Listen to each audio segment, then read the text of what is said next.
بسم اللہ الرحمن الرحیم۔ السلام علیکم دوستو، امید ہے کہ آپ سب بخیر و عافیت سے ہوں گے۔ ہماری چینل میں آپ سب کا خوش آمدید۔ اللہ تعالیٰ سے دعا ہے کہ اللہ تعالیٰ آپ سب کو دنیا و آخرت کی تمام خوشیاں نصیب فرمائے، آمین۔ دوستو، آج کی ویڈیو میں ہم جانیں گے حضرت موسیٰ علیہ السلام اور جانوروں کی بولیاں۔ حضرت موسیٰ علیہ السلام کے پاس ایک شخص حاضر ہوا اور کہنے لگا، حضور مجھے جانوروں کی بولیاں سکھا دیجئے، مجھے اس بات کا بڑا شوق ہے۔ آپ نے فرمایا کہ تمہارا یہ شوق اچھا نہیں، تم اس بات کو رہنے دو۔ اس نے کہا، آپ کا اس میں کیا نقصان ہے؟ حضور میرا ایک شوق ہے، اسے پورا کر ہی دیجئے۔ حضرت موسیٰ علیہ السلام نے اللہ تعالیٰ سے عرض کی کہ مولا، یہ بندہ مجھ سے اس بات کا اصرار کر رہا ہے۔ ارشاد فرمایا کہ میں کیا کروں؟ حکم الہی ہوئی کہ جب یہ شخص باز نہیں آتا تو تم اسے جانوروں کی بولیاں سکھا دو۔ چنانچہ حضرت موسیٰ علیہ السلام نے اسے جانوروں کی بولیاں سکھا دی۔ اس شخص نے ایک مرغ اور ایک کتا پال رکھا تھا۔ ایک دن کھانا کھانے کے بعد اس کی خادمہ نے دسترخوان جو چاڑا تو روٹی کا ایک ٹکڑا گرا۔ اس کا کتا اور مرغ دونوں اس کی طرف لپکے اور وہ روٹی کا ٹکڑا اس مرغ نے اٹھا لیا۔ کتے نے اس مرغ سے کہا، ارے ظالم، میں بھوکا تھا، یہ ٹکڑا مجھے کھا لینے دیتا۔ تیرا خوراک تو دانا ہے، مگر تو نے یہ ٹکڑا بھی نہ چھوڑا۔ مرغ بولا، گھبراؤ نہیں، کل ہمارے مالک کا یہ بیل مر جائے گا، تم کل جتنا چاہو گے اس کا گوشت کھا لینا۔ اس شخص نے ان کی گفتگو سن کر بیل کو فوراً بیچ ڈالا۔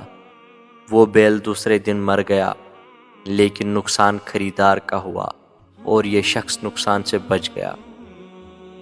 دوسرے دن کتے نے مرغ سے کہا، بڑے جھوٹے ہو تم، خواہ مجھے آج کی امید میں رکھا، بتاؤ کہاں ہے وہ بیل جسے میں کھا سکوں؟ مرغ نے کہا، میں جھوٹا نہیں، ہمارے مالک نے نقصان سے بچنے کے لیے وہ بیل بیچ ڈالا اور اپنی بلا دوسروں کے سر ڈال دی۔ مگر سن لو، کل ہمارے مالک کا گھوڑا مرے گا، کل گھوڑے کا گوشت جی بھر کے کھانا۔ اس شخص نے یہ بات سنی اور گھوڑا بھی بیچ ڈالا۔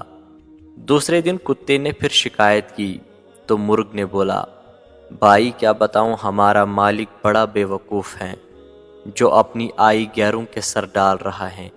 اس نے گھوڑا بھی بیچ ڈالا اور وہ گھوڑا خریدار کے گھر جا کر مر گیا۔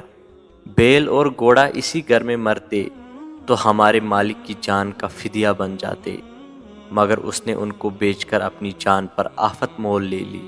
سن لو اور یقین کرو کہ کل ہمارا مالک خود ہی مر جائے گا اور اس کے مرنے پر جو کھانے پکیں گے اس میں سے بہت کچھ کھانا تمہیں مل جائے گا۔ اس شخص نے جب یہ بات سنی تو ہوش اڑ گئے کہ اب میں کیا کروں، کچھ سمجھ میں نہ آیا، اور دوڑا حضرت موسیٰ علیہ السلام کے پاس آیا اور بولا، حضور میری غلطی معاف فرمائیے اور موت سے مجھے بچا لیجیے۔ حضرت موسیٰ علیہ السلام نے فرمایا، نادان، اب یہ بات مشکل ہے، آئی فضا ٹل نہ سکے گی۔ تمہیں اب جو بات سامنے آئی ہے مجھے اسی دن نظر آ رہی تھی جب تم جانوروں کی بولیاں سیکھنے پر اصرار کر رہے تھے، چنانچہ اب مرنے کے لیے تیار ہو جاؤ۔ چنانچہ دوسرے دن وہ شخص مر گیا۔ دوستو، مال و دولت پر اگر کوئی آفت نازل ہو اور کسی قسم کا کوئی نقصان ہو جائے تو انسان کو غم اور شکوہ نہ کرنا چاہیے، بلکہ اپنی جان کا فدیہ سمجھ کر اللہ کا شکر ہی ادا کرنا چاہیے اور یہ سمجھنا چاہیے کہ جو ہوا بہتر ہوا۔ اگر مال پر یہ آفت نازل نہ ہوتی تو ممکن ہے جان ہلاکت میں پڑ جاتی۔ تو دوستو، آپ نے دیکھی آج کی یہ ویڈیو۔ امید ہے کہ آپ کو یہ ویڈیو پسند آئی ہوگی۔ اگر ویڈیو پسند آئی ہے تو ویڈیو کو لائک ضرور کریں۔ اگر آپ ہماری چینل پر نئے ہیں تو چینل کو سبسکرائب ضرور کریں۔ ملتے ہیں اگلے ویڈیو میں، تب تک کے لیے اللہ نگہبان۔